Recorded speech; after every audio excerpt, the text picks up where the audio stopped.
بسم اللہ الرحمن الرحیم۔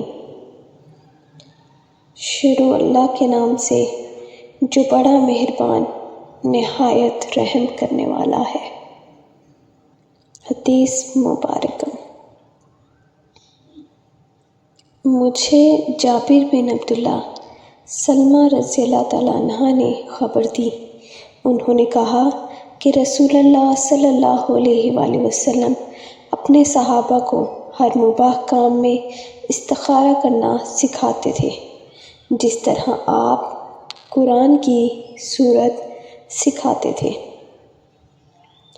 آپ فرماتے کہ جب تم میں سے کوئی کسی کام کا قصد کرے تو اسے چاہیے کہ فرض کے سوا 2 رکعت نفل نماز پڑھے، پھر سلام کے بعد یہ دعا کرے: اے اللہ، میں تیرے علم کے طفیل اس کام میں خیریت طلب کرتا ہوں، اور تیری قدرت کے طفیل طاقت مانگتا ہوں اور تیرا فضل، کیونکہ تجھے قدرت ہے اور مجھے نہیں، تو جانتا ہے اور میں نہیں جانتا، اور تو غیوب کا بہت جاننے والا ہے۔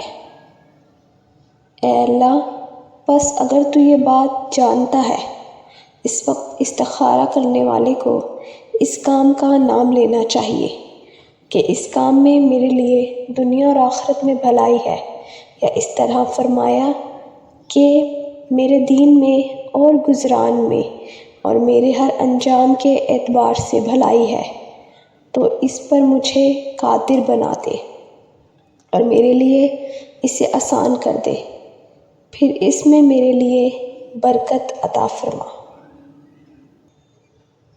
اے اللہ، اور اگر تو جانتا ہے کہ یہ کام میرے لیے برا ہے، میرے دین اور گزرا کے اعتبار سے اور میرے انجام کے اعتبار سے، یا فرمایا کہ میری دنیا اور دین کے اعتبار سے، تو مجھے اس کام سے دور کر دے اور میرے لیے بھلائی مقدر کر دے جہاں بھی وہ ہو، اور پھر مجھے اس پر راضی اور خوش رکھ۔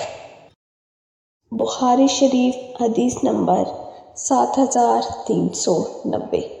اس طرح پیاری اور اچھی حدیث سننے کے لیے ہمارے چینل کو سبسکرائب کریں، لائک اور شیئر کریں۔ جزاک اللہ۔